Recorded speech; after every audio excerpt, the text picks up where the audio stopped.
Welcome back to Week 4 podcast. So today we have our TA, Jyoti, for ask questions.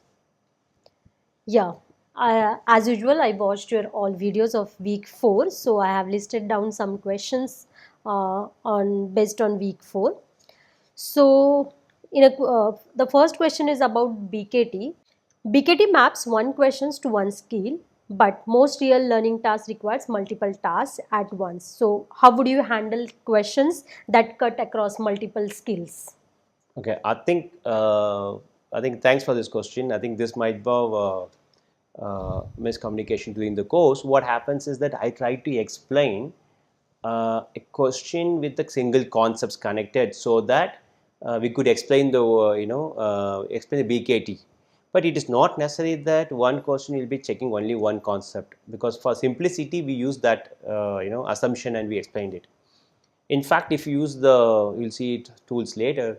If you use the Carnegie Mellon tutor, Mathspring tutors, you would see that answering single question would change multiple skills. They are actually testing it. They will make each question. They will connect with the multiple concepts. If you answer it correctly, they would increase it. There will be a table. For example, I have 20 questions. 20 questions. The columns can be considered as concepts, C1, C2, or skills to 10 or 50 or something, whatever.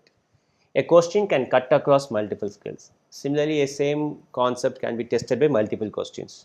By using this table, then we could able to you have a linear models to predict the learner's skills, or we could have non-linear models also to understand the learner skills. So it is BKT can be used to detect multiple skills. It's not a single skill. Thanks for the question. I think this might be because we made assumption for us to explain in the course.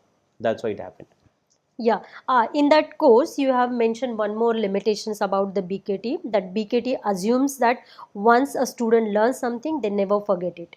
So we all know from our own experience that it is not true. So what do you think as a researcher or system designers still use this assumption, or is there, what should we do? So this is a very interesting question because this is a limitation we mentioned. So how do you solve the limitation? It's a very good limitation, right? So BKT assumes that your skill is learned, you go, then you come back to the system after 2 weeks. It assumes the skill you learned is still there, but in 2 weeks you would have forgot, and we can't use it. So the one of the interesting concept comes here in the learning science is called space repetition. So you might know what is space limitation, right? That you have to ask set of questions, repeat the same thing after certain space, like 2 weeks or 3 weeks. That will be the one of the learning science suggestion to improve the students' knowledge. Of course, then BKT cannot randomly change the skill. So what we do, we can create a system where students measure the concepts. If I'm going to new topic, say topic 2 is starting, if I have pre-request, I will test. Suppose even though I have BKT gives like this particular all the skills students already have 80% mastery, we could quickly test it with the same question, space repetitions. So space repetition improves their learning ability.